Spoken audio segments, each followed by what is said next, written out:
Alice was just beginning to think to herself, "Now, what am I to do with this creature when I get it home?" when it grunted again, so violently that she looked down into its face in some alarm.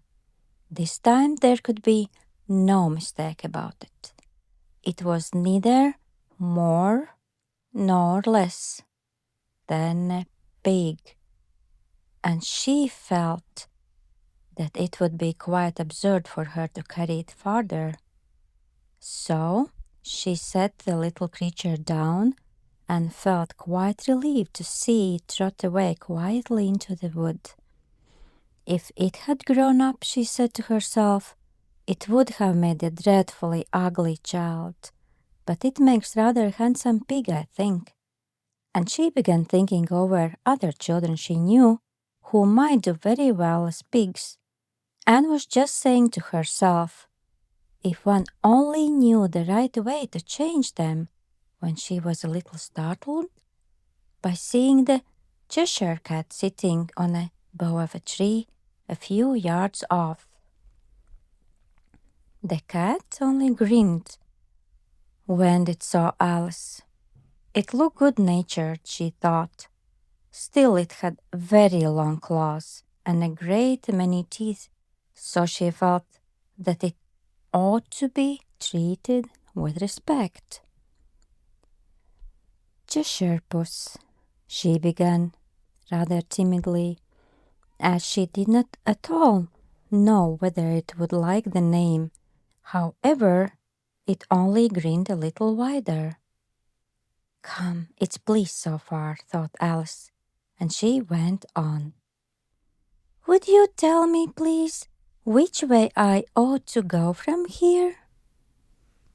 That depends a good deal on where you want to get to, said the cat. I don't much care where, said Alice. Then it doesn't matter which way you go, said the cat. So long as I get somewhere, Alice added as an explanation.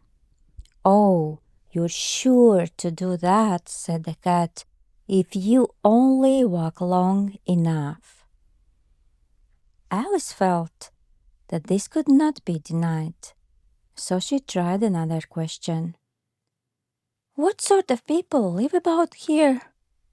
In that direction, the cat said, waving its right paw round, lives a hatter. And in that direction, waving the other paw, lives a March hare. Visit either you like, they're both mad. But I don't want to go among mad people, Alice remarked. Oh, you can't help that, said the cat. We're all mad here. I am mad, you're mad. How do you know I'm mad? Said Alice. You must be, said the cat, or you wouldn't have come here. Alice didn't think that proved it at all. However, she went on. And how do you know that you're mad? To begin with, said the cat, a dog's not mad. You grant that? I suppose so, said Alice.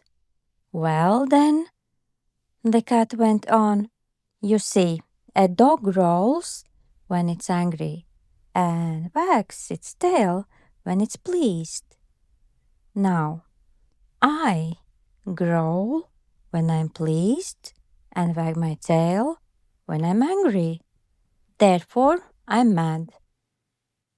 I call it purring, not growling, said Alice. Call it what you like, said the cat.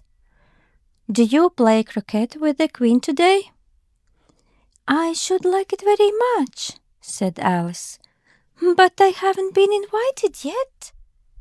You'll see me there, said the cat, and vanished. Alice was not much surprised at this.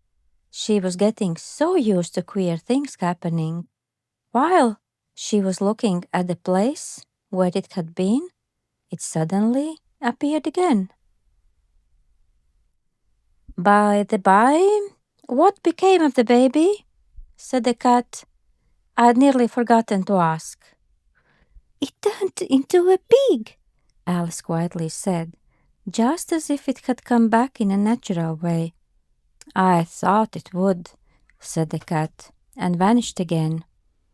Alice waited a little, half expecting to see it again, but it did not appear, and after a minute or two she walked on, in a direction in which the March Hare was said to live. "I've seen hatters before," she said to herself.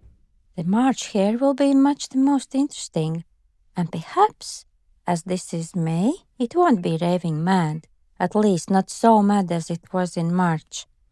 As she said this, she looked up, and there was the cat again, sitting on a branch of a tree. "Did you say pig or fig?" said the cat. "I said pig," replied Alice, "and I wish you wouldn't keep appearing and vanishing so suddenly. You make one quite giddy." "All right," said the cat, and this time it vanished quite slowly, beginning with the end of the tail and ending with a grin, which remained some time after the rest of it had gone. "Well, I've often seen a cat without a grin," thought Alice, "but a grin without a cat? It's the most curious thing I ever saw in my life."